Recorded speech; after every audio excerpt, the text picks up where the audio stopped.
ప్రభు అయిన యేసుక్రీస్తు పరిశుద్ధ నామములో ఈ దినదిన జీవాహారము దైవ కృప అనే వాక్య పరిచర్యలను వీక్షిస్తున్నటువంటి ప్రియ దేవుని బిడ్డలందరికీ కూడా ఒమేగా మినిస్ట్రీస్ ద్వారా మరి మా హృదయపూర్వకమైనటువంటి వందన శుభాలు తెలియపరుస్తూ ఉన్నాం. మరి ఈ దినాన్ని ప్రభు మనకు అనుగ్రహించి చక్కటి కృపను అనుగ్రహించినందున ప్రభువుని ఎంతగానో స్తుతిస్తూ ఒక వాక్యాన్ని చదివి ఈ దిన వాక్యాన్ని ప్రారంభించేద్దాం. 34వ కీర్తన 10వ వాక్యాన్ని చదువుదాం. 34వ కీర్తన 10వ వాక్యాన్ని చదువుదాం.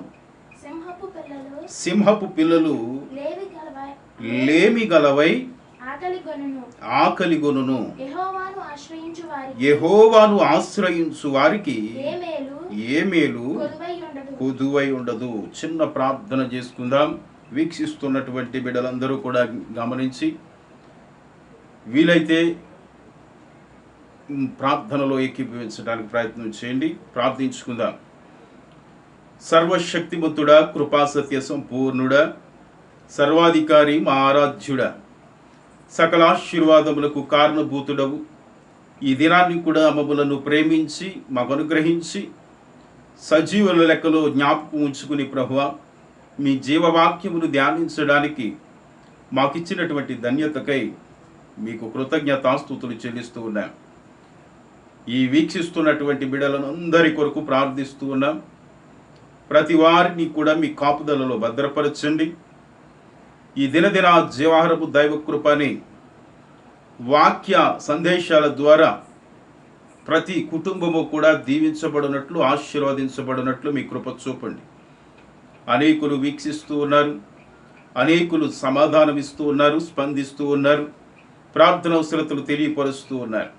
ఇటు రీతిలో ఈ దినదిన కార్యక్రమం మా వల్ల అయితే కాదు, కానీ దేవుని యొక్క కృపను బట్టి ఇది నడిపిస్తూ ఉన్నామని మేము విశ్వసిస్తూ ఉన్నాం. ప్రభువా నాయన, మీ కృపను బట్టి వందనాలు చెల్లిస్తూ ఉన్నాం. అలాగే ఈ ప్రపంచాన్ని వణికిస్తున్నటువంటి కరోనా వైరస్ కొరకు కూడా నాయన మేము ప్రార్థిస్తూ ఉన్నాం. మీ కృప చూపండి, సహాయం చేయండి. మీ చిత్తం అయితే అతి త్వరలోనే ప్రభువా ఈ యొక్క తెగులునకు ప్రభువా విముక్తిని, విరుగుడును మాకు అనుగ్రహించమని వేడుకుంటూ ఉన్నాం. మెట్టుకు ప్రభువా వాట్సాప్ గ్రూపులో ఉన్నటువంటి సేవకులను, విశ్వాసులను, వారి వారి కుటుంబాలను మీరు దీవించి ఆశీర్వదించండి. రెండవదిగా దేశ విదేశాల్లో ఉన్నటువంటి బిడ్డలు అనేకులు ప్రభువా ఆయా దేశాలలో ఉన్నారు. వారి కొరకు కూడా మేము ప్రార్థిస్తూ ఉన్నాము. అనేకులకు డ్యూటీలు లేక చాలా ఇబ్బంది పడుచు ఉన్నారు. సమయానికి ఆహారము దొరక్క, జీతాలు లేక ఎన్నో ఇబ్బందులు పడుచు ఉన్నారు తండ్రి. వారు ప్రార్థన అవసరతలు కూడా కోరుచు ఉన్నారు. ముఖ్యంగా దుబాయ్ నుండి, మస్కెట్ నుండి, కువైట్ నుండి సహోదరులు అనేకులు ఉన్నారు. ఈ గ్రూపులో ఉన్నవారు కూడా ఉన్నారు. వారి కొరకు వారి కుటుంబాల కొరకు ప్రార్థిస్తూ ఉన్నాం. మీరే ప్రభువా మీరు జ్ఞాపకం చేసుకోండి. ఈ చదవబడినటువంటి వాక్య భాగాన్ని బట్టి మాతో మీరు మాట్లాడమని వేడుకుంటూ ఉన్నాం. మీ యొక్క ఆత్మ ద్వారా మాకు బోధించి మమ్మల్ని బలపరచమని, ఆదరించమని, మీ వాక్యములో ఉన్నటువంటి సారాంశము ద్వారా మమ్మలను తండ్రి నాయన తృప్తిపరచమని వేడుకుంటూ మహిమయు, ఘనతయు, ప్రభావములు మీ నామమునకే ఆరోపిస్తూ మా రక్షకుడును ప్రాణప్రియుడైనటువంటి యేసుక్రీస్తుల వారి యొక్క అతి శ్రేష్టమైనటువంటి నామములో ప్రార్థించి ఈ యొక్క వాక్య పరిచర్యను ప్రారంభిస్తూ ఉన్నాం మా పరమ తండ్రి. ఆమేన్. ఆమేన్. దేవునికి మహిమ కలుగునుగాక. ప్రియ దేవుని బిడలారా, మీరందరూ కూడా ప్రభువునందు క్షేమంగా ఉన్నారని మా యొక్క విశ్వాసము, నమ్మకము. మరి ఈ దినము చదవబడినటువంటి భాగాన్ని మరొకసారి చదివి మరి వాక్య సారాంశంలోనికి మనము సాగిపోదము. 34వ అధ్యాయం కీర్తన గ్రంథము 10వ వాక్యం. సింహపు పిల్లలు లేమి గలవై ఆకలిగొనును, యెహోవాను ఆశ్రయించు వారికి ఏ మేలు కొదువై ఉండదు. దేవునికి మహిమ కలుగునుగాక. హల్లెలూయా. ఈ యొక్క చదవబడినటువంటి భాగంలో సింహపు పిల్లలు లేమి గలవై ఆకలిగొనునేమో గాని యెహోవాను ఆశ్రయించు వారికి ఏ మేలు కొదువై ఉండదు. ఏ మేలు కూడా కొదువై ఉండదని భక్తుడు సెలవిస్తూ ఉన్నాడు. మరొక మాటను 8వ వాక్యంలో చదివితే అదే అధ్యాయం 8వ వాక్యాన్ని చూస్తే యెహోవాను యెహోవా ఉత్తముడని రుచి చూచి తెలుసుకొనుడి. రుచి చూచి తెలుసుకునుడి. ఆయనను ఆయనను ఆశ్రయించు నరుడు ఆశ్రయించు నరుడు ధన్యుడు. ధన్యుడు. మరొక మాట చదువుదాం. 18వ కీర్తన 2వ వాక్యములో ఆఖరి భాగం చూద్దాం. నా దేవుడు నేను ఆశ్రయించి ఉన్న నా దుర్గము అంటాడు. దేవునికి మహిమ కలుగును గాక.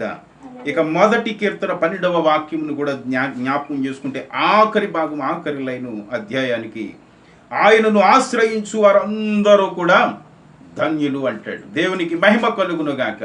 దేవుణ్ణి ఆశ్రయించు వారందరూ కూడా ధన్యులట.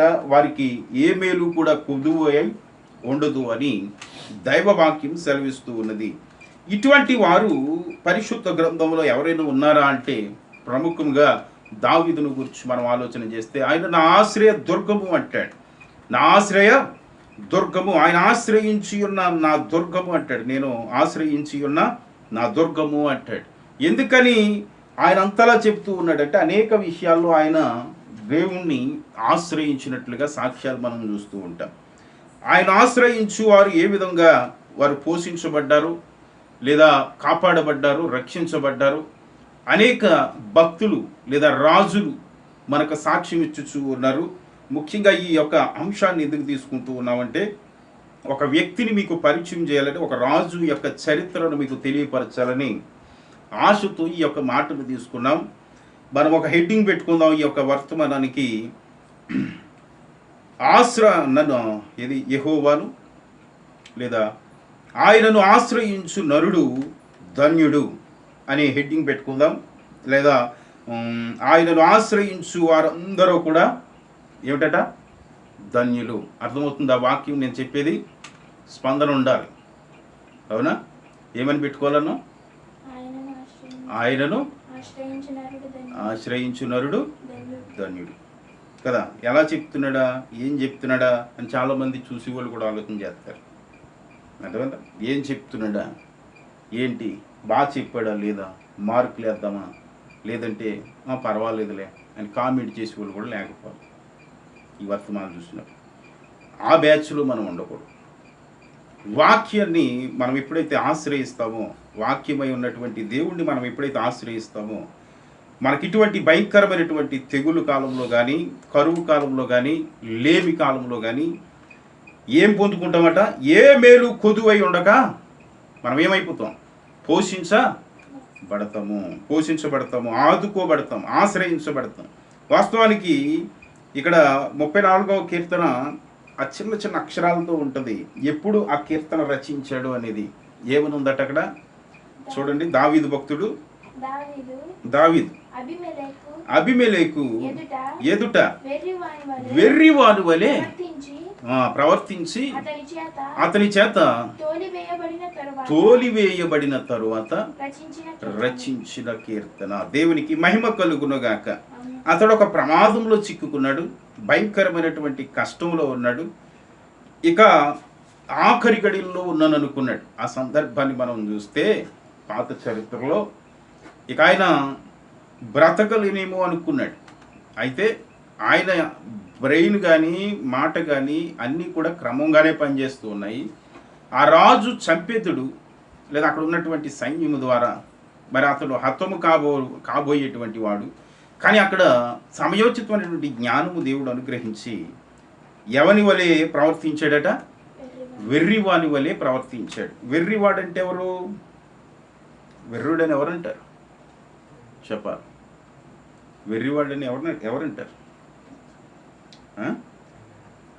పిచ్చివాడిని అంటారు. తీరం తక్కువగా ఉంటాడు అంటారు. చూసారు, ఒక మాట చెబితే ఆ మాట్లాడికి సరిగా అర్థం కాదు.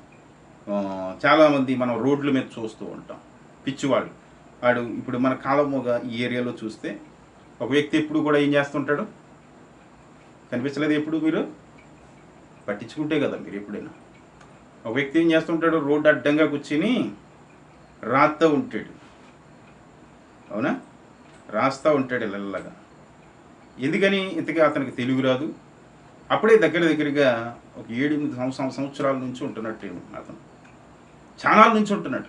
నేను చాలా సంవత్సరాల నుంచి నేను అతను గమనించాను. అంతకు ముందు వచ్చినప్పుడు గమనించాను, ఇప్పుడు వచ్చిన తర్వాత కూడా అలాగే ఉన్నాడు.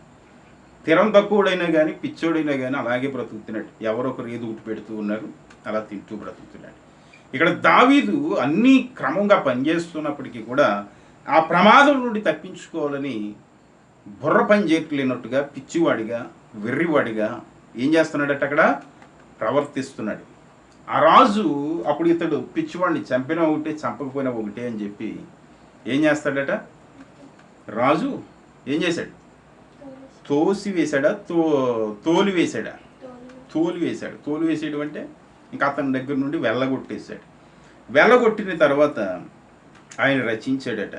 ఇంతకీ ఆయన చెప్పేటువంటి సాక్ష్యం ఏమిటి, ఆయనను ఆశ్రయించు నరుడు ధన్యుడు. దేవునికి స్తోత్రం. యెహోవాను ఆశ్రయించు వారికి ఏ మేలు కొదువై ఉండదు. సింహపు పిల్లలు లేవిగలవై ఆకలి గుణను గాని యెహోవాను ఆశ్రయించు వారికి ఏ మేలు కొదువై ఉండదు అంటున్నాడు. ఆశ్రయించడం అంటే ఏమిటి అసలు, మనకు సారాంశం అర్థం కావాలి. ఆశ్రయించడం అంటే ఏమిటి అనేది ఆలోచన చేస్తే చాలామంది పాటలు పాడేస్తూ ఉంటారు. ఆశ్రయం అంటే మరి దానికి అర్థం తెలియదు. కొన్ని పాటల్లో పదాలు కడుతూ ఉంటారు. ఆ పదాల అర్థం లేదా ఆ పదాల్లో ఉన్నటువంటి సారాంశం అర్థం కాదు, కానీ ఆ పాట మాత్రం పాడేస్తూ ఉంటారు కదా. మనం కూడా పాడుతూ ఉంటాం. దైవజనులు ఏసన్న గారి పాట, ఏం పాట, మొన్న క్రిస్మస్కి కూడా పాడాం. ఏం పాట, ఆశ్రయ దుర్గమా నా యేసయ్యా నవజీవన మార్గమునా నన్ను నడిపించుమా. పాట గుర్తుందా, ఏం పాటట, ఆశ్రయ దుర్గమా అంటూ ఆయన ఇక్కడ నుండి తీసుకున్నాడు అన్నమాట ఈ మాట. ఆశ్రయ దుర్గము, ఆశ్రయ దుర్గము. ఆశ్రయము అంటే మనం ఒక వాడుక భాషలో మనం ఆలోచన చేస్తే ఏదైనా ఒక ప్రమాదం ఒక వ్యక్తికి వచ్చినప్పుడు, ఒక ప్రమాదం వ్యక్తికి సంభవించినప్పుడు, ఒక వ్యక్తి నుండి ఒక వ్యక్తికి ప్రమాదం వచ్చినప్పుడు వారు ఎవరిని ఆశ్రయిస్తారు, ఎవరిని ఆశ్రయిస్తారు, కాపాడగలిగేటువంటి వ్యక్తి యొద్ద చేరతారు. అవునా? ప్రస్తుతానికి పోలీస్ స్టేషన్ ఉంది, మీకు బాగా అర్థం కావాలని. పోలీస్ స్టేషన్ ఉంది. ఇప్పుడు ఎవరైనా గొడవకు వచ్చి లేదా ఎవరు చంపేస్తామని హెచ్చరించి లేదా సీక్రెట్గా పోయి ఫోన్ కాల్ చేశారనుకో, ఈ వ్యక్తి ఎక్కడికి వెళ్తాడు, పోలీస్ స్టేషన్కి వెళ్తాడు. పోలీస్ స్టేషన్కి వెళ్ళి ఏం చేస్తాడు, కంప్లైంట్ చేస్తాడు. అంటే ఇప్పుడు ఈ వ్యక్తి ఎవరిని ఆశ్రయించినట్టు, పోలీస్ స్టేషన్ని ఆశ్రయించినట్టు. ఎందుకని ఆశ్రయించాడు అంటే ఈ భూమి మీద రక్షించగల సామర్థ్యత కలిగినటువంటి చట్టం దేంట్లో ఉందట, పోలీస్ స్టేషన్లో ఉంది. న్యాయం అక్కడ జరుగుద్ది అని ఒక నమ్మకం కదా, న్యాయం అక్కడ జరుగుద్ది అని నమ్మకం. అయితే దానికంటే ప్రాముఖ్యమైనటువంటి వాడు ఎవరట, మన దేవుడు. దేవునికి స్తోత్రం కలుగునుగాక. రాజుల యొద్దకు వెళితే రక్షణ రాదు, ప్రధానుల యొద్దకు వెళ్తే మనం కాపాడబడలేము. కానీ కొన్ని సందర్భాల్లో న్యాయాన్ని అన్యాయంగా చేసేస్తూ ఉంటారు, అన్యాయాన్ని న్యాయంగా కూడా కనుపరుస్తూ ఉంటారు ఈ భూప్రజలు. కానీ దేవుడు అన్యాయస్తుడు కాడట. దేవుడు ఎవరో అన్యాయస్తుడు కాడు, దేవుడు న్యాయవంతుడు. ఆయన తీర్పులు ఎలాగుంటాయంటే యథార్థమైనవి అంటాడు భక్తుడు దావీదు గారికి ప్రస్తావిస్తూ ఉంటాడు. ఆయన తీర్చేటువంటి ప్రతి తీర్పులోనూ కూడా న్యాయం పక్షంగానే తీర్పు ఉంటుంది. ఎక్కడ కూడా ఎన్ని తీర్పులు చూసినా న్యాయాన్ని అన్యాయం కానీ అన్యాయాన్ని న్యాయంగా కానీ ఎప్పుడు కూడా ఆయన పోరాడాడు. పేదల పక్షంగా ఆయన పోరాడుతూ ఉంటాడు, న్యాయవంతుల పక్షంగా ఆయన నిలవబడతాడు. ఎప్పుడైతే మనం యథార్థంగా విశ్వాసముతో ఉంటూ ఉంటామో, మన దగ్గర ధనమున్నా ఏమున్నా లేకున్నా దేవుని యొక్క కృప ఖచ్చితంగా మనకి అనుగ్రహిస్తాడు. మన పక్షంగా ఆయన న్యాయం చేస్తూ ఉంటాడు. అది ఆశ్రయించడం అంటే. అయితే ఇప్పుడు మనం ఒక 26వ అధ్యాయం 2వ దినవృత్తాంతముల గ్రంథము చదువుదాం. 2వ దినవృత్తాంతముల గ్రంథము 26వ అధ్యాయంలో ఒక రాజు కనిపిస్తూ ఉంటాడు మనకి. ఆ రాజును గురించి చాలా అద్భుతమైనటువంటి వర్తమానం మనం ధ్యానించబోతూ ఉన్నాము. దైవ చిత్తం అయితే కొద్ది నిమిషాలు ఈ మాటలను మనం ధ్యానించి తర్వాత రేపు కూడా ఇవే భాగం మనం మాట్లాడుకోవాలి. ఎందుకంటే ఒక భాగంగా మనం ధ్యానించలేము. ఈ అధ్యాయం అంతా కూడా మనం ధ్యానించాలి. ఒక రాజును గురించి ఒక అధ్యాయాన్ని పరిశుద్ధ గ్రంథంలో కేటాయించారు అంటే తప్పనిసరిగా ఆ అధ్యాయంలో ఏవో మనము నేర్చుకోవలసినటువంటి విశేషమైనటువంటి వర్తమానం ఉందని అర్థం. దేవునికి స్తోత్రం, హల్లెలూయా. ఎందుకని ఈ యొక్క రాజును గురించి మీకు పరిచయం చేస్తూ ఉన్నారంటే ఈ రాజు యొక్క చరిత్ర చాలా అద్భుతమైనటువంటి చరిత్ర. చదువుతా మొదటి నుండి 26వ అధ్యాయం మొదటి నుండి చదువుకుంటూ వెళ్దాం. అంతటా యోధా జనులందరూ 16 వాడైన ఉజ్జియాను తీసుకుని అతని తండ్రి అయిన అమజ్యాకు బదులుగా రాజుగా నియమించిరి. దేవునికి స్తోత్రం కలుగును గాక. ఇక్కడ మనం గమనించింది ఏమిటి? అతని వయసు ఎంతంట? ఎన్ని సంవత్సరాలు? 14 సంవత్సరాలు. అవునా? 16 ఏండ్లు అంటే 14 సంవత్సరాలు. 14 సంవత్సరాలకి రాజు అయిపోయాడట. ఇది ఒక ఆశ్చర్యకరమైనటువంటి విశేషం. ఎవరికి బదులుగా? తన తండ్రి అయినటువంటి అమజ్యాకు బదులుగా ఒక యవనస్తుడు చిన్న ప్రాయంలోనే రాజుగా అభిషేకించబడుతూ ఉన్నాడు. చూద్దాం తర్వాత భాగం. అతడు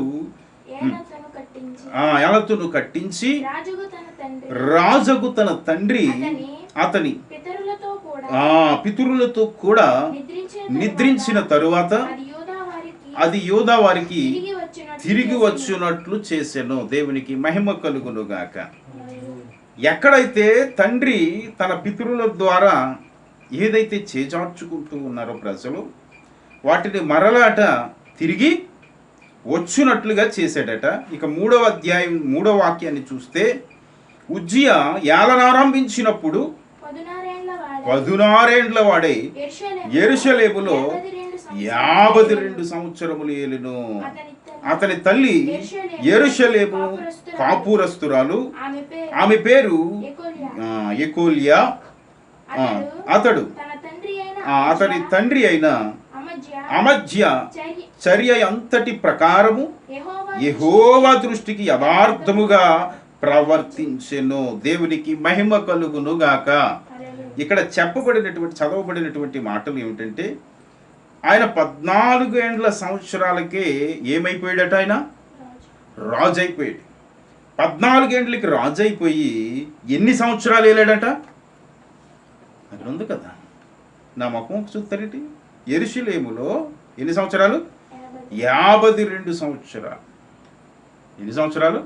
52 సంవత్సరాలు. 52 సంవత్సరాలు 14 ఎంత అయింది మొత్తం? ఎన్ని? ఎన్నో తరగతి చదువుతున్నారు మీరు? 52 14 66 సంవత్సరాలు. 66 సంవత్సరాల చరిత్ర. అవునా? 66 సంవత్సరాల చరిత్రలో 14 సంవత్సరాలు చిన్నపిల్లవాడిగా ఉన్న, యవనస్తుడిగా ఉన్న, 52 సంవత్సరాల పరిపాలన చేశాడంటే ఎంత గొప్ప రాజు ఒకసారి ఆలోచించండి. అవునా?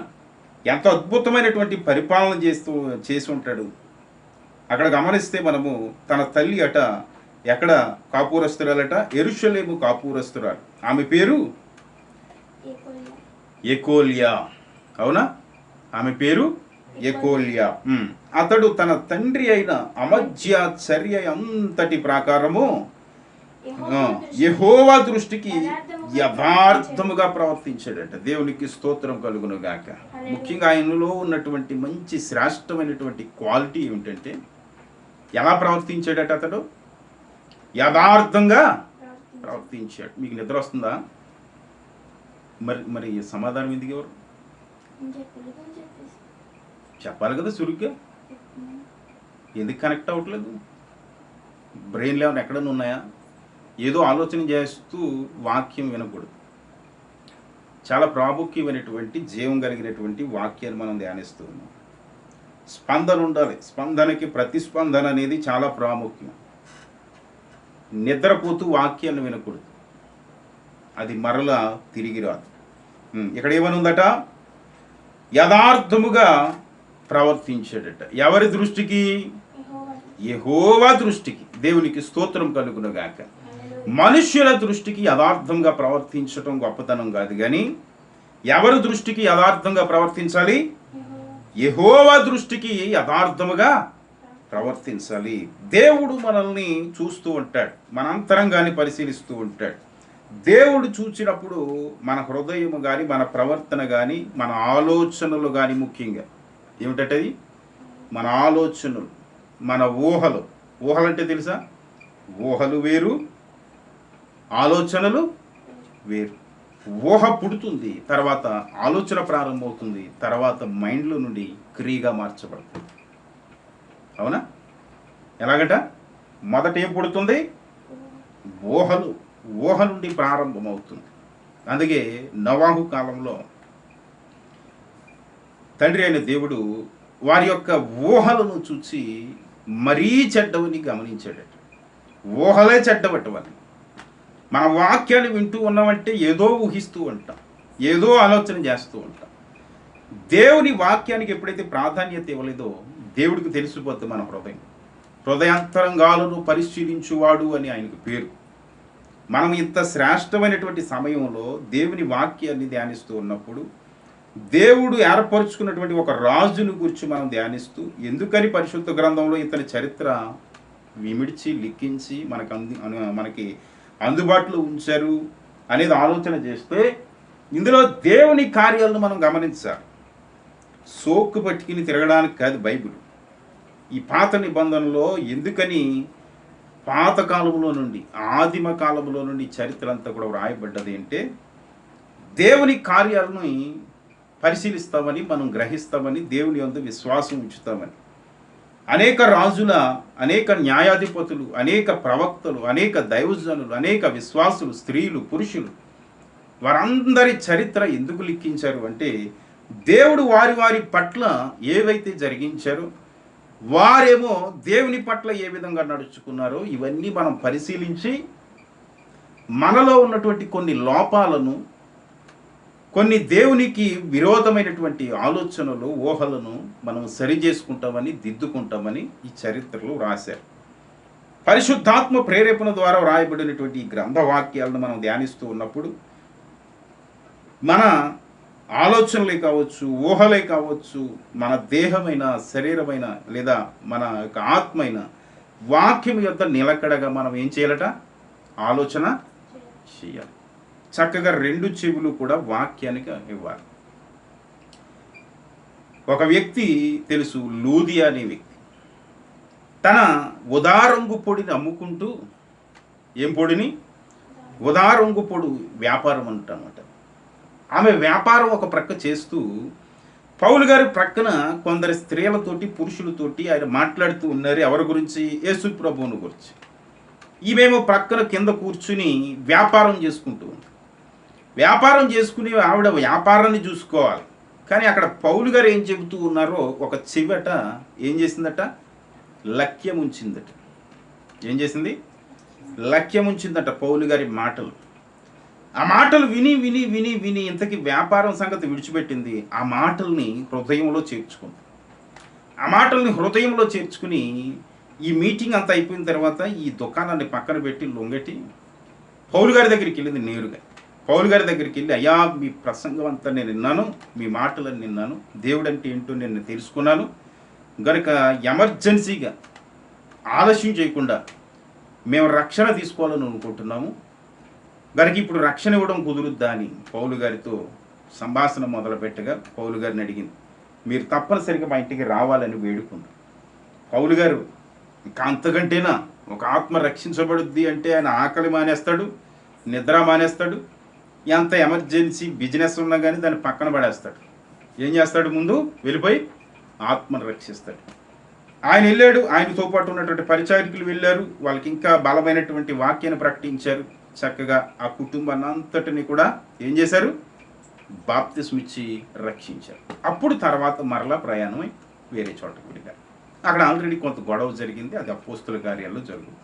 ఎందుకు చెప్పాను ఈ మాటలు ఈ సమయంలో అంటే, వినేటువంటి విషయం ఎప్పుడు కూడా మనము చులకనగా విడిచిపెట్టకూడదు, పెడ చెవుని పెట్టకూడదు. ఏమిటట? వినుట వలన ఏం కలుగుతుంది? మనకి విశ్వాసము కలుగుతుంది. అది ప్రభు అయిన యేసుక్రీస్తుని గురించి మనం ఎప్పుడైతే వింటా ఉంటామో అప్పుడు తప్పనిసరిగా మనలో విశ్వాసం అనేది వృద్ధి అవుతుంది, ప్రారంభమై వృద్ధి అయి అది క్రియగా మార్చబడుతుంది. ఇక్కడ చెప్పబడినటువంటి మాట ఏమిటంటే, మనం చదువుకుందాం, మరలా చదువుకుందాం. నాలుగో వాక్యాన్ని చదివామా? యెహోవా దృష్టికి యథార్థంగా ప్రవర్తించాడట. తర్వాత 5వ వాక్యం, దేవుని ప్రత్యక్షత విషయమందు తెలివి కలిగిన జకర్యా దినములలో అతడు దేవుణ్ణి ఆశ్రయించెను. అతడు యెహోవాను ఆశ్రయించినంత కాలము దేవుడు అతన్ని వర్ధిల్ల చేసెను. దేవునికి మహిమ కలుగునుగాక. ఈ మాట గురించి మనం ఎక్కడి నుంచి వచ్చాం? కీర్తనలో నుండి ఇక్కడికి వచ్చాం. ఒక రాజు వర్ధిల్లాడట. ఇందాక మనం చదువుకున్నాం, 14 సంవత్సరాల నుంచే ప్రారంభమైనటువంటి పరిపాలన. ఆ పరిపాలన ఎన్ని సంవత్సరాలు కొనసాగిందట? 66 సంవత్సరాల వరకు. అంటే 52 సంవత్సరాలు పరిపాలించాడు ఆయన. 14 సంవత్సరాలు పోని ప్రక్కన పెడితే 52 సంవత్సరాలని ఏకదాటిగా పరిపాలించాడు. అంటే కారణం ఏమిటట? రహస్యం ఏమై ఉన్నది? ఎవరిని ఆశ్రయించాడట ఆయన? అతడు దేవుణ్ణి ఆశ్రయించెను. దేవునికి స్తోత్రం కలుగునుగాక. అతడు ఎవరిని ఆశ్రయించాడట? దేవుణ్ణి ఆశ్రయించాడు. దేవుని ఆశ్రయించడమే కాదు, యెహోవాను ఆశ్రయించినంత కాలము దేవుడు అతన్ని వర్ధిల్ల చేసెను అనే మాట చాలా అండర్లైన్ చేసుకోవాలి. వర్ధిల్ల చేయడం అంటే చాలా విశేషమైనటువంటి విషయం. దేవుణ్ణి ఆశ్రయించినప్పుడు మనము అంచెలంచులుగా వర్ధిల్లింపబడుతూ ఉంటాం, లేదా వర్ధిల్ల చేస్తూ ఉంటాడు దేవుడు.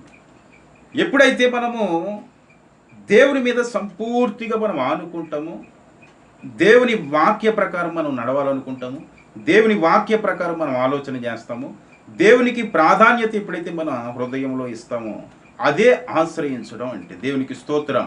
మన పాపముల నుండి రక్షించడానికైనా, ప్రమాదాల నుండి కాపాడటానికైనా, ఇటువంటి భయంకరమైనటువంటి తెగుళ్ళు రాకుండా సంభవించకుండా కంచె వేయడానికైనా, అలాగే ఈ యొక్క భయంకరమైనటువంటి కరువు కాలంలో పోషించడానికైనా సమర్థుడైనటువంటి దేవుడు, అర్థమైందా?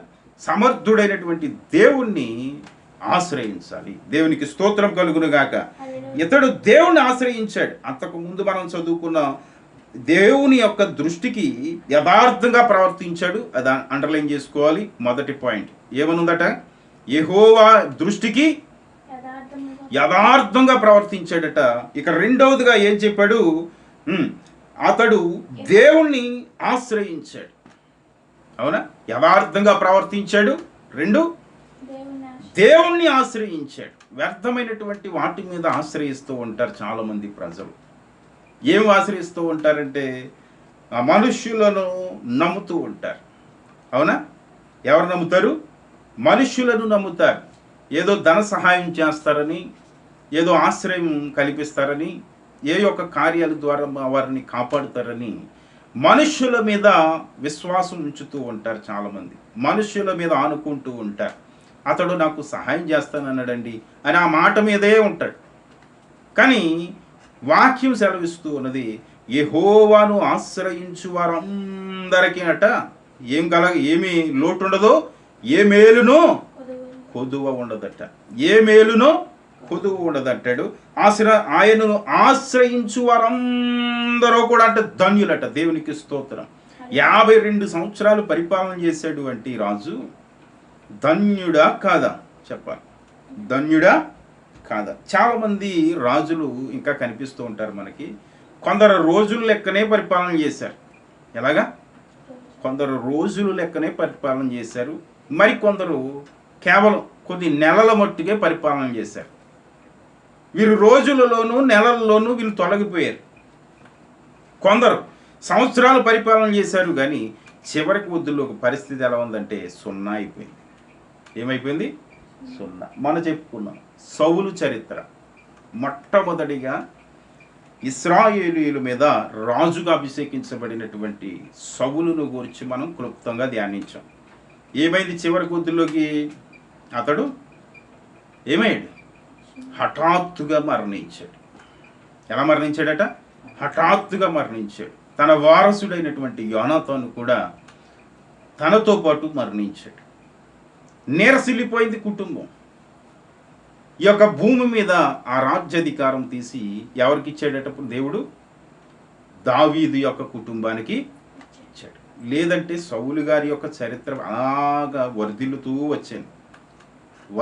వచ్చింది అసలు. కానీ సౌలు గారు చేసినటువంటి అతిక్రమం ద్వారా, అతిక్రమం అంటే ఏమిటి? ఆజ్ఞాతిక్రమమే అతిక్రమం, పాపం. ఆజ్ఞని ఎప్పుడు కూడా మీరకూడదు. ఈ యొక్క భక్తుడైనటువంటి రాజు, ఈ యొక్క ఏం పేరు మనం చదువుకున్నాం? ఉజ్జియా కదా. ఇక్కడ ఉజ్జీగా కనిపిస్తూ ఉంటాడు.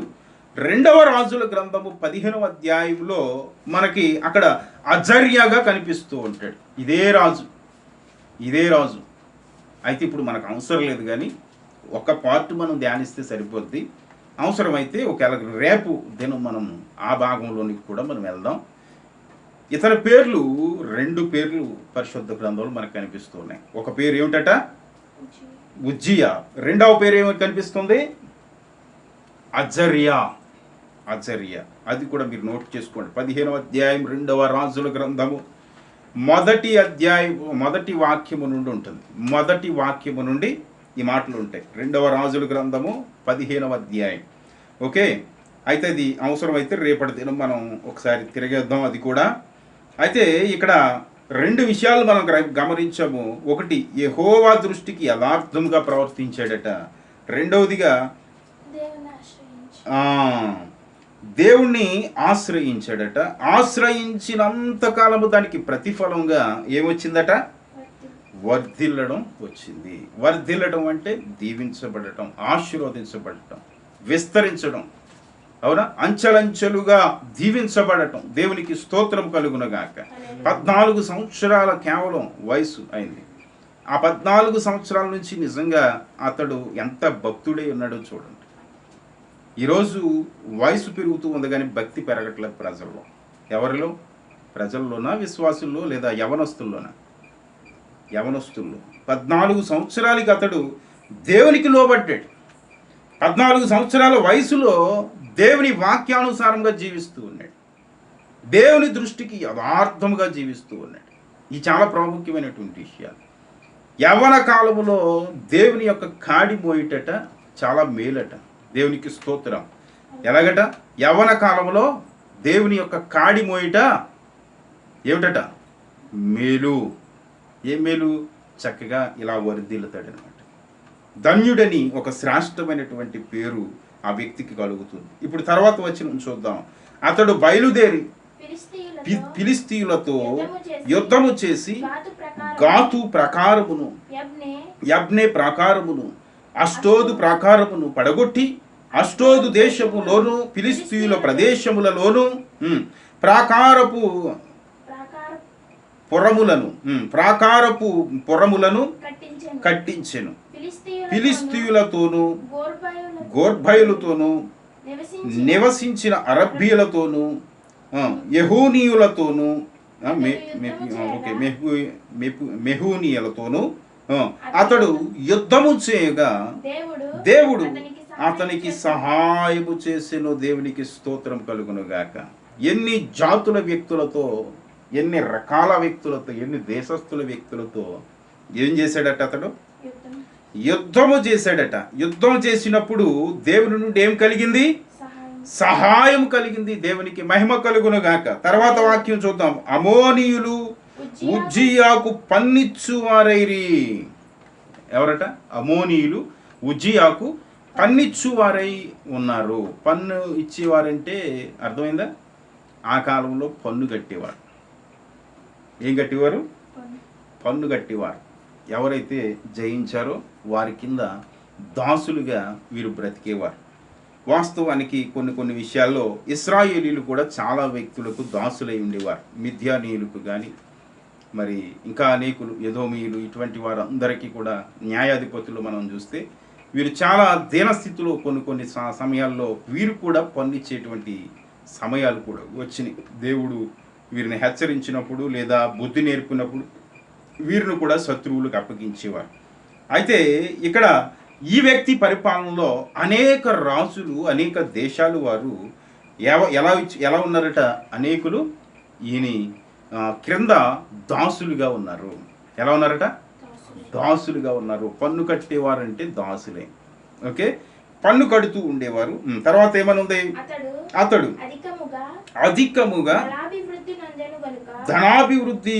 బలాభివృద్ధి నొందెను గనుక అతని కీర్తి ఐగుప్తు మార్గ ప్రదేశములన్నిటను వ్యాపించెను. దేవునికి స్తోత్రం కలుగును గాక.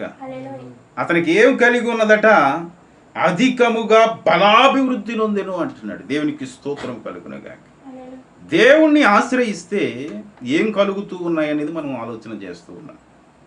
దావీదు చక్కటి సాక్ష్యాన్ని ఇస్తూ ఉన్నాడు. ఎందుకని? దావీదు గారు చక్కటి సాక్ష్యం ఇస్తూ ఉన్నాడు. యెహోవాను ఆశ్రయించు వారందరూ కూడా ఎవరట? ధన్యులట. అవునా? ఆయనను ఆశ్రయించు నరుడు ధన్యుడు అంటాడు. ఇందాక మనం మూలవాక్యాలుగా చదువుకున్నాం కదా. యెహోవాను ఆశ్రయించు వారికి ఏ మేలు కొదువై ఉండదట. ఏ మేలు కొదువై ఉండదట.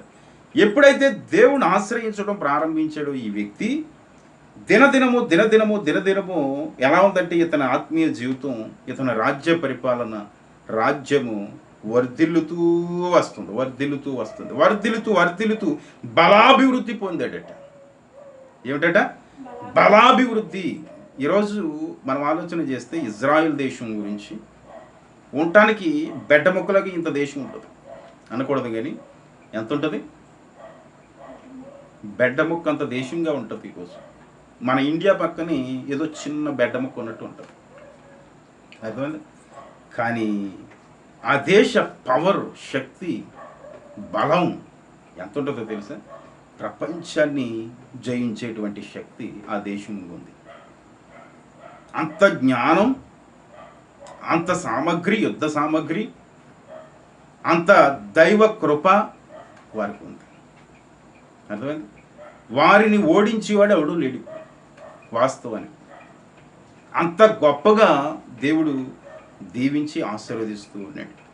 ఇశ్రాయేలు ప్రజలకు చేసినటువంటి వాగ్దాన ప్రకారం ఈ రోజు వరకు కూడా వారిని ఒక కంట కనిపెడుతూనే ఉన్నాడు. అప్పుడప్పుడు కాస్త కొంచెం గద్దించాడు, హెచ్చరించాడు, చందరవందర చేశాడు. ఎందుకంటే వారు చేసినటువంటి అతిక్రమాలను బట్టి. అయితే ఈరోజు పరిస్థితి మనం చూస్తే ఇజ్రాయేలు పక్కని మనము ఎవ్వరం కూడా సరిపోం. అర్థమైందా? అది అమెరికా కావచ్చు, ఇండియా కావచ్చు, బంగ్లాదేశ్ కావచ్చు, పాకిస్తాన్ కావచ్చు, మరి ఇంకేదైనా కావచ్చు. ఇజ్రాయెల్ దేశం అంత గొప్ప దేశంగా ఈరోజు వచ్చినటువంటి న్యూస్ మనం చూస్తే దీనికి వ్యాక్సిన్ కూడా అక్కడి నుంచే ప్రారంభం అవుతుందేమో అని ఆలోచన. అక్కడ ఉన్నటువంటి ప్రధానులు ఇప్పుడు అనౌన్స్మెంట్ చేశారట, మన న్యూస్లో కూడా వచ్చింది. అక్కడ నుండే ఈ యొక్క కరోనా వైరస్కి మరి యాంటీ వైరస్ని వాళ్ళు ప్రారంభించబోతూ ఉన్నారట. యాంటీ వైరస్ని వాళ్ళు సృష్టించేశారట. ఆల్రెడీ సృష్టించేయటం కూడా దాన్ని ఆల్రెడీ ప్రారంభంలోనికి వస్తుందట. చూడండి ఎంత జ్ఞానం ఇచ్చాడు దేవుడు వాళ్ళకి. యూదులంటే శ్రేష్ఠులు, దేవుని యొక్క ప్రధాన లేదా ప్రథమ సంతానం లాంటి వారు, ప్రపంచం మీద ఉన్నటువంటి ప్రజలందరిలోనూ పెద్ద కుమారులు లాంటి వారు ఇజ్రాయేల్ దేవునికి. అయితే ఈ రోజు నుంచే కాదు, ఆ రోజుల్లో కూడా ఇతని పరిపాలన ఎలా ఉందట? బలాభివృద్ధి నుండి ఉన్నాడు. అవునా? వర్ధిల్లి ఉన్నాడు. ఇటువంటి పరిపాలన గురించి మనం ధ్యానించడం చాలా ప్రాముఖ్యమైనటువంటి విషయాలు. ఇంకా చక్కగా కొన్ని విషయాలు ఉన్నాయి. చూడండి, చదవండి. అనేక విషయాలు మనం ఇవన్నీ చదువుతూ ఉన్నప్పుడు మీరు అండర్లైన్ చేసుకోవాలి. అవునా? వర్ధిల్లి ఉన్నాడు, తర్వాత బలాభివృద్ధి నొందాడు, తర్వాత అతని కీర్తట వ్యాపించిందట. ఏంటది? అతని కీర్తి, అతని పరిపాలన వ్యాపించింది. ఎలాగా? ఆ బయట దేశాలకు కూడా వ్యాపించిందట. రాజు అంటే ఇలా ఉండాలి, సీఎం అంటే ఇలా ఉండాలి, ప్రధాని అంటే ఇలా ఉండాలి.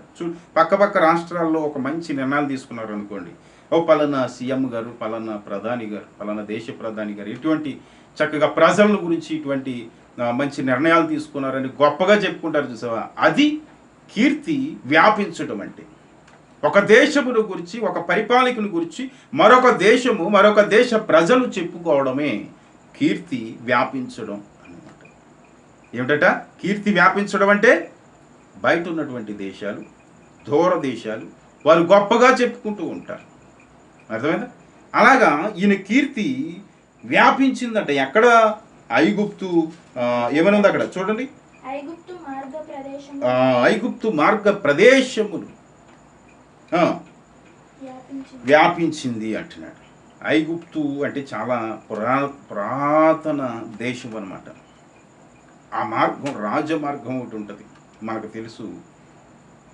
ఈ యొక్క దమస్కు మార్గం అని, ఇలాగా ఐగుప్తు మార్గాలని ఈ మన పరిశుద్ధ గ్రంథంలో ఉన్నాయి. ఇవన్నీ కూడా రాజమార్గాలు.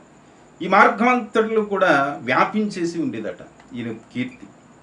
ఈ దేశాలు మరి గొప్పగా చెప్పుకుంటూ ఉండేవారు. ఇంకొక మాటను చదివి ముగిందాం. చదవండి. ఎన్నో వాక్యం? 9వ వాక్యం.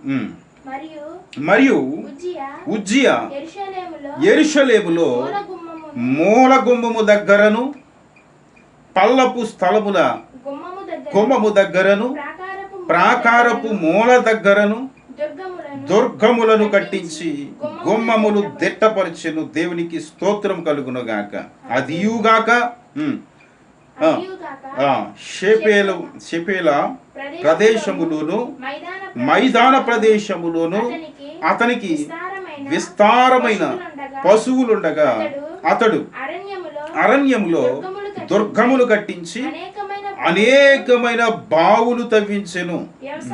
వ్యవసాయమందు అతడు అపేక్ష గలవాడు గనుక పర్వతములలోను కర్మేలులోను అతనికి వ్యవసాయకులను ద్రాక్ష తోట పనివారును కలిగి ఉండిరి. దేవునికి మహిమ కలుగునుగాక. వాస్తవానికి ఇతడు దేని మీద ఆసక్తి చూపిస్తూ ఉన్నాడట? వ్యవసాయం మీద ఆసక్తి చూపిస్తూ ఉన్నాడు. నిజంగా పరిపాలకుడు ముఖ్యంగా దేని గురించి ఆలోచన చేయాలి అంటే దేశ క్షేమమును కొరకు, రాష్ట్ర క్షేమమును కొరకు ఆలోచన కలిగి ఉండాలి.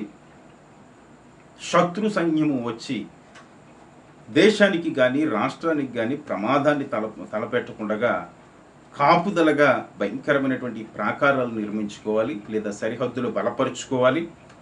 ఇతడు చేసింది అదే. ఈ గుమ్మాలన్నీ కూడా బలపరిచాడు.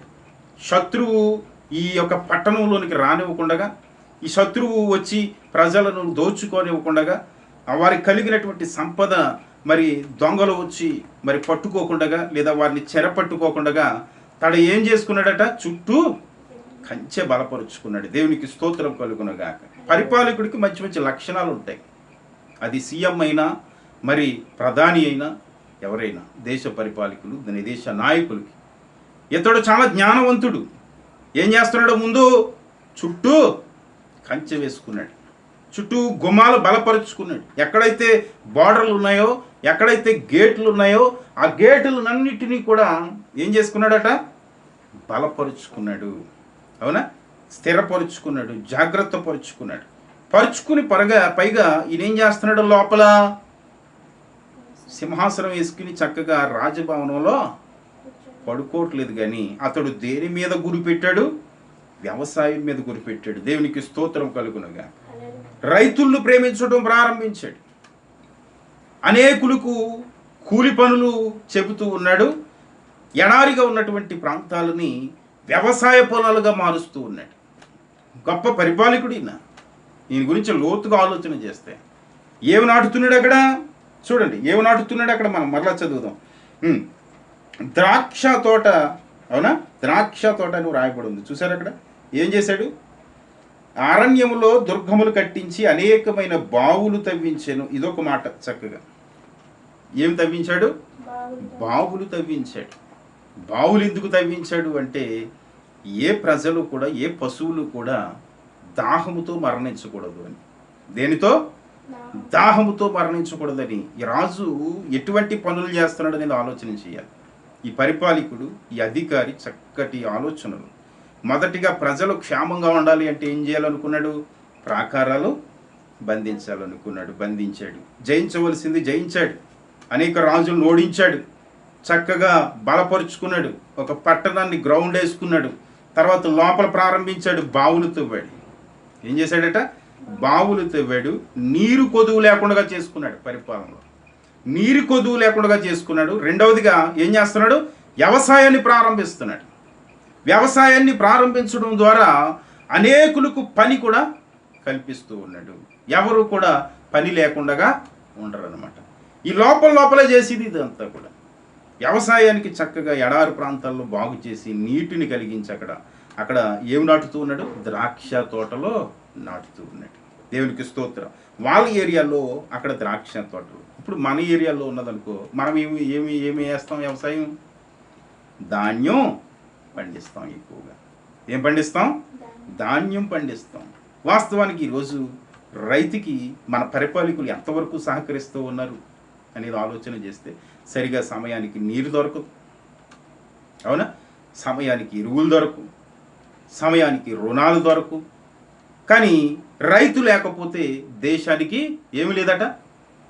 బొవ్వా లేదు, ఏమి లేదు, ఆహారం లేదు. ఈ రాజు చాలా తెలివైన వాడు, దైవజ్ఞానం కలిగిన వాడు. ఏమి గమనించాడు? వ్యవసాయం చేస్తే నా యొక్క దేశములో నా యొక్క ప్రజలు ఎక్కడ కూడా ఆకలి దప్పికలు అనేవి ఉండవు, అవునా? ఆకలి దప్పికలు లేకుండా చూసుకోవాలి దేశంలో. మెయిన్ ఈ పరిపాలకులు నేర్చుకోవాల్సింది ఏమిటి అంటే, దేవుని గ్రంథము నుండి పరిపాలన ప్రారంభించి నిజంగా ఖర్చు పెట్టింది దోచుకోవటానికే సరిపోతుంది. కానీ వీళ్ళకి 5 సంవత్సరాలు ఏమవుతుందట? వీళ్ళు ఓటుకి ఎంత ఇచ్చారో దానికి రెట్టింపు 3 రెట్లు ఆడి దగ్గర లాగేస్తారు. ఏం చేస్తారట? 500 ఇచ్చారా మొన్న, అలా వచ్చింది పుకారు. ఓటుకి ఎంత ఇచ్చారట? 500 ఇచ్చారట. ఇప్పుడు ఈ 5 సంవత్సరాల్లో సంవత్సరానికి కనీసం 500 గాడకి తిరిగి లాక్కుంటాడు వీడి దగ్గర నుంచి. ఎన్ని వందలు అవుతాయి అప్పుడు ఆడికి? ఆడి ఖర్చు పెట్టింది ఎంత? 500. ఇంకా 4-500 అంటే 2000 మిగులుతుంది మనిషికి వచ్చి, ఒక్క ఓటు వ్యక్తికి వచ్చి. అంటే ఈడు అమ్ముడిపోయాడు కదా. ఇంతకీ ఈ పరిపాలకుడు ఇంతకీ ఈడు గురించి ఆలోచన చేయడు, ఆడు బాగు కోసం ఆలోచన చేస్తాడు. అందుకే ఈరోజు మన భారతదేశంలో అనేకులు పేదలు ఎక్కడ చూసినా రోడ్డు మీద అడుక్కుంటూనే బ్రతుకుతున్నారు. సరిగా వస్త్రాలు ఉండవు, చిరిగిపోయిన వస్త్రాలు ఉంటాయి. చూసారు?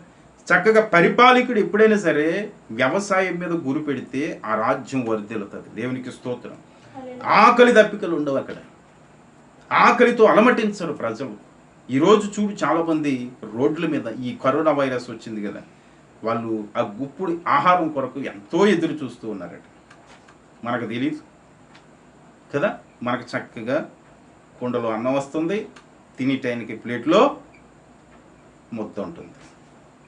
వాస్తవానికి మీరు రోడ్డు మీదకి వెళ్ళి చూస్తే, ఇక్కడ మన ప్రాంతాల్లో కాదు, సిటీల్లో చూస్తే ఎవరు ఏ కారులో వస్తారా, ఏ మోటార్ సైకిల్ మీద వస్తారా, ఏ సైకిల్ మీద వస్తారా, ఆ పూటకి ఆ పార్సల్ ఇస్తారా అని ఎంతోమంది ఎదురు చూస్తూ ఉన్నారు.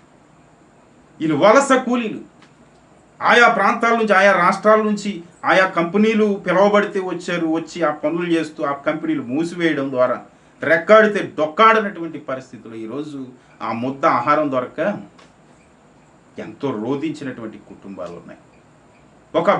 ఒక వీడియో క్రియేట్ చేసి పెట్టారు. ఒక బన్ను దొరికితే ఆ బన్ను తీసుకెళ్ళి 2 పిల్లలు కూర్చోబెట్టుకుని భార్యాభర్తలు ఆ బన్ను ముక్కలు చేసుకుని తింటున్నారు. అది రియల్గా ఆల్రెడీ ఇది జరుగుతుందని చూపించడానికి క్రియేట్ చేశారు. ఎవరు క్రియేట్ చేశారో కానీ చాలా అద్భుతమైనటువంటి సందేశం అన్నమాట ప్రజలు. ఎందుకు ఈ దౌర్భాగ్యపు స్థితి భారతదేశంలో ఇంకా ఉన్నది అంటే, ఈ పరిపాలకులు ఎప్పుడైతే రైతు గురించి, వ్యవసాయం గురించి ఆలోచన కలిగి ఉంటారో అప్పుడే దేశం వర్ధిల్లుతుంది. దేవునికి స్తోత్రం. మనం ఒకసారి జ్ఞాపకం చేసుకున్నాం, మనకి పొలం ఉన్నదనుకో, స్థలం ఉన్నదనుకో, దాన్ని సేద్యపరుచుకునే వాడికట ఆహారం కొదువు ఉండదట. సామెతల్లో అంటాడు, అవునా? భూమి ఉన్నవాడట దాన్ని సేద్యపరుచుకోవాలి, దాని మీద ఏదో ఒకటి విత్తుకోవాలి. పోరంపోకు స్థలంలాగా విడిచిపెట్టేస్తే వాడట ఆకలి దప్పికలు అంటాడట. ఆ ముద్దాహారం కూడా దొరకదట్టడి. అలాగే ఇప్పుడు ఎంత వ్యవసాయం ఓడించకుండా విడిచిపెట్టేస్తున్నారు, ఎందుకంటే నష్టాలు కలుగుతూ ఉన్నాయని, సరి అయిన రుణాలు దొరకట్లేదని, చివరికి ఎంతోమంది అప్పుల పాలైపోయి ఏండ్రు దాగి చచ్చిపోతూ ఉన్నారు. ఎందుకని ఈ దౌర్భాగ్యపు స్థితి అంటే, రాజు ఎవరి గురించి ఆలోచన చేయట్లేదు, వ్యవసాయాన్ని గురించి ఆలోచన చేయట్లేదు. వ్యవసాయాన్ని చేసేటువంటి కూలి గురించి లేదా రైతు గురించి ఆలోచన చేయట్లేదు. ఈ రాజులో మంచి యొక్క క్వాలిటీ ఏమిటి అంటే ఏమిటట, వ్యవసాయాన్ని గురించి ఆలోచన చేస్తూ ఉన్నాడు. యాహోను సువార్త 17-15 అధ్యాయంలో కానీ ఆయన అంటాడు, నిజమైన ద్రాక్షవల్లిని నేను అంటాడు, నా తండ్రి వ్యవసాయకుడు అంటాడు. దేవునికి స్తోత్రం. ఎవరు? పరమ తండ్రి అట, ఆయన వ్యవసాయకుడు అట. ఈ ఈ క్వాలిటీలన్నీ కూడా దేవునికి నచ్చిని. చూశాను, దేవుడు వ్యవసాయకుడేనట, ఈయన కూడా వ్యవసాయకుడే. అక్కడ కలిసిందా దేవుని హృదయానికి రాజు హృదయానికి కలిసింది కదా. అలాగే ఈ హృదయం మనకు కూడా ఉండాలి. మనకున్నదాన్నేమో ఎవడికో ఇచ్చేసుకుంటాం, మనమేమో అడుక్కుంటాం. అవునా? ఉన్న కాస్త భూమి మనం పండించుకుంటే ఈరోజు మన ఈదులో ఎన్ని బస్తాలు ఉన్నాయి? 10 బస్తాల ధాన్యం ఉంటుంది. అదే గుత్తకిచ్చినప్పుడు ఎంతటికి వచ్చి ఇచ్చేవాడు? బస్తా. అవునా? 2 బస్తాలు. అవి కూడా వచ్చి కదా, అవి కూడా ఇచ్చేవారు కదంట. 1000-1500 జీతాలు ఇచ్చేవారట. చూసా, గడ్డిచ్చివరా. ఎందుకని? మనం ఊడ్చుకోక. మరి ఈరోజు 10 బస్తాలు మన అరుగు మీద ఎందుకున్నాయి? ఒళ్ళుంచి పని చేసుకుంటున్నాం కనుక. అవునా? మేము వచ్చే వరకు కూడా చేలోకి వెళ్ళిన రోజులు ఉందా? దుబాయ్ నుంచి ఎప్పటి నుంచి అయితే వచ్చాము, మొదలెట్టాము. ముందు సంవత్సరం ఒక 10 బస్తాలు పండించాం. ఇప్పుడు ఈ సంవత్సరం ఒక 10 బస్తాలు ఈ తాత పండించాం. అంతకుముందు ఆడెవడో బాగుపడ్డాడు. గడ్డి తినండి రాయన, కాస్త గడ్డి పడేసేవాడు. అవునా? ఉన్న భూమిని పండించుకోకపోతే వాడికి ఆకలి దప్పికలు గలవు. అర్థమైందా? ఎప్పుడైనా సరే వ్యవసాయం గురించి లేదా ఉన్నటువంటి స్థలంలో ఏదో ఒక మొక్క పాతుకోవాలి, ఒక విత్తనం నాటాలి. చిక్కుడికాయ గింజ ఎక్కడో విశాఖ జిల్లాలో మన సహోదరులు ఎవరిచ్చారు? గణేష్ గారు ఇచ్చారు కదా. గణేష్ గారు ఇన్ని గింజలు ఇచ్చారు. ఆయన చెట్టు కోసి 4 చిక్కుడికాయలు ఇచ్చారు. అవి పట్టుకొచ్చి మనం 5 చోట్ల పెట్టాం. 5 చోట్ల కూడా ఎంతమందికి ఇచ్చాం? ఎంత కాయ కాసింది? చిక్కుడికాయలు పెద్ద కాయలు. అంటే ఆ స్థలం ఖాళీగా ఉంది కదా అని అలా కూస్తా ఒక్క విత్తనం అలా నాటాం. అక్కడక్కడ నాటితే ఎన్ని కాయలు కోసాము. అవునా? ఒక కట్ట 10 రూపాయలే కదా అని మిరపకాయ చెట్లు 10 రూపాయలు పెట్టి పట్టుకొచ్చి పెడితే ఎన్ని కాయలు కోసాము నీరుడు. అవునా? టమాటాలు ఎన్ని ఊర్లకి సోంపేలు పట్టుకెళ్ళాం, పెదలంక పట్టుకెళ్ళాం, ఇక్కడ చుట్టుపక్కల వాళ్ళకి ఇచ్చేసాం. అవునా? రోజు ఎవరొకరికి ఇస్తూ ఉండేవాళ్ళం. ఇప్పుడు ఈరోజు అలా పోరంబోకు స్థలంలాగా ఉండిపోయింది. ఎందుకని పట్టించుకోవట్లేదు. అవునా? కొన్ని పాత వస్తే కనీసం చెంగుడు నీళ్ళు వేస్తున్నారు ఎవరైనా? వేయట్లేదు. ఎందుకంటే మీకు ఆకలి విలువ ఇంకా తెలియలేదు. ఏం తెలియలేదు? ఆకలి విలువ ఇంకా మీకు తెలియలేదు. ఆకలి విలువ తెలిస్తప్పుడు అర్థమవుతుంది. ఈ రాజును బట్టి మనం నేర్చుకోవాల్సింది ఏమిటి అంటే, తన రాజ్యములో తన ప్రజలకు ఆకలి విలువ తెలియకుండా ఉండాలి అంటే, ఆకలి భారం కలగకుండా ఉండాలి అంటే, లేమి కలగకుండా ఉండాలి అంటే ఏమేమి చేయాలో అతనికి తెలుసు. కనుకనే వ్యవసాయం మీద దృష్టి ఉంచాడు. ఆ వ్యవసాయాన్ని హెచ్చించుకుంటూ వచ్చాడు. వ్యవసాయం కొరకు బావులు తవ్వాడు, కావలసినటువంటి ఎరువులను చేసేవాడు, ప్రజలకు పని చెప్పేవాడు, చక్కగా పంట పండించి సమకూర్చేవాడు. చూసారా? ఈ దినానికి ఇన్ని విషయాలు నేర్చుకోవాల్సి వచ్చింది. ఎక్కడ దాకా చదివామో అది గుర్తుంచుకోండి. వీక్షిస్తున్న వారికి కూడా చెబుతూ ఉన్నాను, ప్రియులరా, ఎప్పుడైనా సరే కాస్త నేల ఉంటే మనం వ్యర్థపరుచుకోకూడదు. ఎందుకని ఈ చరిత్రను మీకు జ్ఞాపకం చేస్తూ ఉన్నానంటే, అతని రాజ్యము వర్ధిల్లుతూ ఉన్నదంటే, అంచెలంచెలుగా హెచ్చించబడుతూ ఉందంటే కారణం ఏమిటట? దేవుని యొక్క ఉద్దేశాలు, రాజు యొక్క ఉద్దేశాలు ఒకే రీతిలో ఉన్నాయి. ఈరోజు వీటికి విలువనివ్వట్లేదు, కానీ వ్యర్థమైనటువంటి మద్యాలకు విలువిస్తూ ఉన్నారు. మద్యం అంటే మందు కదా, వాటికి ప్రాధాన్యత ఇస్తూ ఉన్నారు. ఈరోజు నిజంగా చూడు, రేపేళ్ళుండో వర్షం వచ్చేస్తుందని ప్రజలు చాలా బాధపడుతూ ఉన్నారు. ఎలాగ ఈ ధాన్యం ఎత్తడం, ఎలాగ ఈ ధాన్యం ఎవరు కొనుక్కుంటారని ఆందోళనలో ఉన్నారు. వాటిని సరిగా చూడకుండా ఈరోజు డోర్లు దేనికి ఎత్తారు? మందు కొట్లకి ఎత్తారు. మన పాలనలో ఉంది. మన పరిపాలకుల దృష్టి ఎక్కడుంది? మన రాజ్యంలో ఎందుకని ఆకలి దప్పికలతో మరణిస్తూ ఉన్నారు? అప్పుల భారాలతో ఎందుకని ఆత్మహత్యలు జరుగుతూ ఉన్నాయి? ఎంత భయంకరమైనటువంటి ఈ కరోనా ఒక ప్రక్క నుంచి వేధిస్తూ ఉంటుంటే మొన్నటికి మొన్న 2-3 ఆత్మహత్యలు మనం చూసాం కుటుంబాలు. ఎందుకని? అప్పుల భారాన్ని భరించలేక వారికి వారే హతము చేసుకుంటూ ఉన్నారు. ఒకే కుటుంబము ముగ్గురు ఊరేసుకున్న తర్వాత ఆ 3 బాడీల్ని ఒక రూమ్లోకి చేర్చాడు ఒక వ్యక్తి. 3 శవాలని కూడా ఓ గదిలోకి చేర్చాడు. గదిలోకి చేర్చిన తర్వాత ఇతడు కూడా ఓ గదిలోకి వెళ్ళిపోయి ఆ ఫ్యాన్కి ఊరేసుకుని చనిపోయాడు. 4 వ్యక్తులు ఊరేసుకుని చనిపోయారు. ఎందుకని చనిపోయారు? ఆకలి. వారి అప్పు తీర్చడానికి మార్గం లేదు. వారి గురించి పట్టించుకుని వాళ్ళు లేడు. రుణానికి బానిస అయిపోయారు వాళ్ళు. వారి జబ్బులట, జబ్బు మీద జబ్బు. వారు చేసిన వ్యాపారం నష్టం. వాడిని ఆదుకునేవారు లేరు. చివరికి వారికి గతి ఏమిటట? ఆత్మహత్య అయింది. ఎందుకని ఇటువంటివి జరుగుతూ ఉన్నాయంటే పాలకులు ఇటువంటి వారిని దృష్టించకే, ఇటువంటి వ్యవసాయ రైతులను గురించి కూడా పట్టించుకోకే ఈరోజు దేశంలో అనేక మరణాలు మనం చూస్తూ ఉన్నాం. ఇటువంటి దౌర్భాగ్యపు స్థితి ఏ రోజున మారద్దు, కానీ దేవుడు అప్పుడు మన దేశాన్ని వర్ధిల్ల చేస్తాడు. దేవునికి మహిమ కలుగును గాక. మరి ఈ మాటలను బట్టి దేవుడు దీవించి ఆశీర్వదించును గాక. దైవచిత్తమైతే మరలా రేపటి దినం అనేక విషయాలు, ఇంకా లోతైన విషయాలు ఉన్నాయి. ఆ విషయాలన్నింటినీ కూడా మనం ధ్యానించబోతూ ఉన్నాము. ఈ చరిత్ర ఎందుకు రాయబడి ఉన్నది అనేది మనకి ఈరోజు అర్థమవుతూ ఉంటుంది. ఎందుకని ఈ రాజుల చరిత్ర పరిశుద్ధాత్మ దేవుని ప్రేరేపణ ద్వారా రాయించి మరి ఈ పుస్తకాలు మనకి అప్పగించబడ్డాయంటే, లేదా దైవ గ్రంథంగా ముద్రించబడి మనకు అప్పగించబడి ఉన్నదంటే, దేవుడు ఏవో నేర్పాలనుకుంటూ ఉన్నాడు, ఏవో మనకి అలవాటు అనిపించి ఈ మాటలను వారి దాసుల ద్వారా లేదా వారి యొక్క అభిషక్తుల ద్వారా ప్రస్తవిస్తూ ఉన్నాడు. కనుక ప్రియులారా, ఈ మాటలు మీరు గుర్తుంచుకొని ప్రాధాన్యంగా మనము ఖాళీ స్థలం ఏదైనా ఉంటే అక్కడ విత్తనం విత్తడానికి ప్రయత్నం చేయాలి. వ్యవసాయానికి ప్రాధాన్యత ఇవ్వాలి. రైతును ముఖ్యంగా మరి గుర్తించాలి. ప్రభుత్వం వారు ముఖ్యంగా రైతును గుర్తించాలి. అప్పుడే ఈ రాజ్యంలో ఆకలి దప్పికలు లేకుండా పోతాయి. దేవుడి మాటలు బట్టి మరొక్కసారి మనలందరినీ దీవించుగాక. చిన్న ప్రార్థన. మహిమానితుడా, మహాకృపానిధి, మహిమగల రాజా, ఈ రాత్రి ప్రభువా మమ్మలను, మా కుటుంబాన్ని బలపరిచి రేపటికి ప్రభువా ఇది అనేకులు వీక్షించడానికి ఒక చక్కటి వర్తమానాన్ని సిద్ధపరిచినందుకు వందనాలు చెల్లిస్తూ ఉన్నాం. అయినా ఉజ్జియా జీవిత చరిత్రను గురించి మేము ధ్యానిస్తూ ఉన్నాం. ఆయన యొక్క పరిపాలన, ఆయన యొక్క రాజ్య విషయంలో మీరెంతగా తోడున్నారో, ఆయన యొక్క ఊహలు, ఆయన యొక్క ఆలోచనలు, వారి యొక్క తలాంపులు ఏ రీతిలో ప్రభువా మీకు సంబంధించి ఉన్నాయో, మీ యొక్క వాక్య ప్రకారంగా, మీ ఆజ్ఞ ప్రకారంగా ఆ వ్యక్తి ఎటు నడుచుకుంటూ ఉన్నాడో తండ్రి, ఈ పరిక్రమంలో మేము ధ్యానిస్తూ ఉండగా అనేక విషయాలు మాకు నేర్పిస్తూ ఉన్నారు.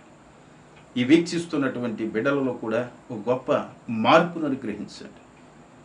ఈ వాక్యం నేర్పించినట్లుగా ప్రభు వారు సరిచేసుకుని అనేక విషయాల్లో మీకు ఇష్టలుగా ఉండడానికి మీ కృప చూపమని వేడుకుంటూ ఉన్నారు.